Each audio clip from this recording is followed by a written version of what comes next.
ඔයා මොකක් හරි ඉන්ස්ට්‍රුමන්ට් එකක් ප්ලේ කරනවා නම් ඔයා මෙන්න මේ 7th chords වර්ග ගැන දැනගෙන ඉන්න එක අත්‍යවශ්‍ය කාරණයක්. ඉතින් මේ 7th chords ඕනම කී එකක ප්ලේ කරන්න ලේසි ක්‍රමය තමයි මේ කෝඩ් හැදෙන සෙමිටෝන් ෆෝමියුලා එක දැනගෙන ඉන්න එක. මම මුලින්ම ඔයගලන්ට කියලා දෙන්නම් මොකද්ද කෝඩ් එක සහ ඒක හදාගන්න සෙමිටෝන් ෆෝමියුලා එක. ඉතින් ලෙසන් එක අතරතුර මම අහන ප්‍රශ්න වලට හරි උත්තරේ කමෙන්ට් කරොත් ඔයාලට ෆ්‍රී කෝඩ්ස් ලයිබ්‍රරි එකක් හම්බ වෙනවා. ඉතින් මේක 7th chords ගැන කියලා දෙන වීඩියෝ සීරීස් එකක්. වීඩියෝස් 4ක් තියෙනවා. මොකද එක වීඩියෝ එකකින් කරන්න ගියාම මේ ගොඩාක් දික් වෙන නිසා.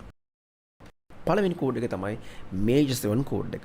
ඕනම මේජර් 7 කෝඩ් එකක් හැදෙන්නේ රූට් නෝට් එකට සෙමිටෝන්ස් 4කුයි ඒ එන නෝට් එකට සෙමිටෝන්ස් 3යි එයාට තව සෙමිටෝන්ස් 4ක් එකතු වුණාන් පස්සේ මොකද්ද ඒ කිව්වේ? හරි. ඒ කිව්වේ මෙන්න මේක.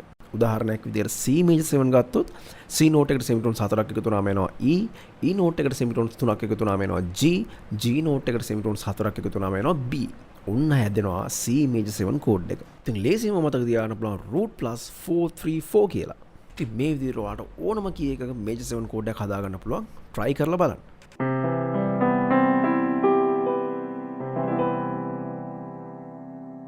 එහෙනම් මට කියන්න බලන්න E flat major 7 එකේ chord tones කිය. chord tones කිව්වෙත් කෝඩ් එක හැදෙන notes එකම තමයි. හරි. අපි යන් දෙවෙනි chords වර්ගයට.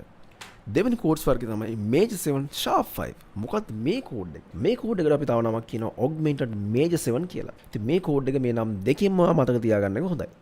මේජර් 7 sharp 5 කිව්වත් augmented major 7 කිව්වත් දෙකම එකම කෝඩ් එක. ඔයා දැන්ටත් දන්නවා C major 7 sharp 5 කියන්නේ මොකක්ද එහෙනම්? C major 7 කෝඩ් එකේ notes එක මොනවද? C E G B. එහෙනම් sharp 5 කියන්නේ මේ පස්වෙනි note එකට එක semitone එකක් එකතු වෙන එක. එතකොට එයා G sharp වෙනවනේ. එතකොට C E G sharp B notes හතර එකතු වෙලා හැදෙනවා C major 7 sharp 5 කෝඩ් එක. ඉතින් මේක semitones formula එක තමයි root plus 4 plus 3. ඉතින් මං කියවනේ මේ කෝඩ් එකට කියනවා කියලා augmented major 7 කියලා. එයි කියලා දන්නවා. ඒකට හේතුව තමයි augmented triad එකට major 7 note එක එකතු වෙන එක. augmented code එක නැත්නම් augmented triad එකක් කොහොමද හදන්නේ? root note එකට semitones 4යි ඒ එන note එකට තව semitones 4ක් එකතු වෙනවා. උදාහරණයක් විදිහට ගත්තොත් C E G sharp කියන්නේ C augmented triad එක. මෙයාට එකතු වෙනවා major 7 note එක. ඒතකොට key එක C නිසා C note එකේ major 7 එක තමයි B. ඉතින් මෙතන තියෙන්නේ major 7th interval එක. එතකොට C augmented triad එකට major 7th එකක් එකතු වෙන නිසා තමයි අපි කියන්නේ මේකට augmented major 7th code එකක් කියලා. ඉතින් මම මේ කිව්ව දේ වලට වැඩි තේරුම් නැත්නම් ඒක ගැන හිතන්න එපා. semitones formula එකෙන් මේක මතක තියාගන්න.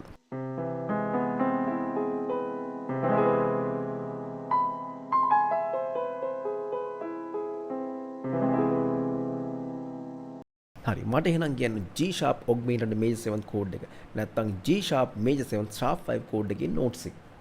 අපි ඊළඟට යනවා අපේ තුන්වෙනි code එක major 7 flat 5. එහෙනම් ඔයා දන්නවා major 7 code එකෙන් පස්වෙනි note එකෙන් එක semitone එකක් අඩු වෙලා තමයි flat 5 හැදෙන්නේ කියලා. ඉතින් C major 7 උදාහරණයක් ගත්තම C major 7 notes එක තමයි C E G B. flat 5 කියන්නේ පස්වෙනි එක semitone එකක් අඩු වෙනවා. ඒ කියන්නේ G note එක G flat වෙනවා.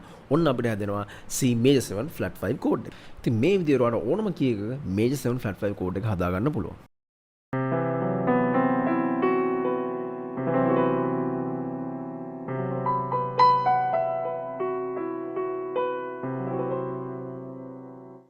නම් පහලින් කමෙන්ට් කරන්න A flat major 7 flat 5 code එකේ code tones එක. හරි. අපි මේ වීඩියෝ එකෙන් ඉගෙන ගන්න අන්තිම code එක අපි හතරවෙනි code එක තමයි major 7 sus4 code එක. ඉතින් sus4 කියද්දිම ඔයාලට තේරෙනවා එහෙනම් මේ fourth note එක මේකට කොහෙන් හරි සම්බන්ධයි කියන එක. හරි. අපි දන්නවනේ C major 7 code එක C E G B. ඉතින් C major 7 code එකේ E note එක, ඒ කියන්නේ third note එක වෙනකොට අපි fourth note එක පාවිච්චි කරනවා. ඒ කියන්නේ F පාවිච්චි කරනවා මේ code එක හදාගන්න. එතකොට එනවා අපිට notes එක C F G B කියලා. semitone formula එක ගත්තොත් root plus 5 to 4.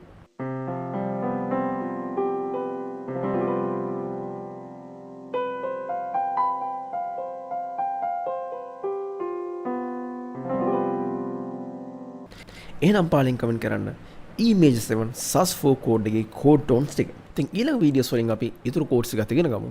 දැන් කරන්න තියෙන ඔයාලට මේ codes වර්ග හතර keys 12ම practice කරන එක.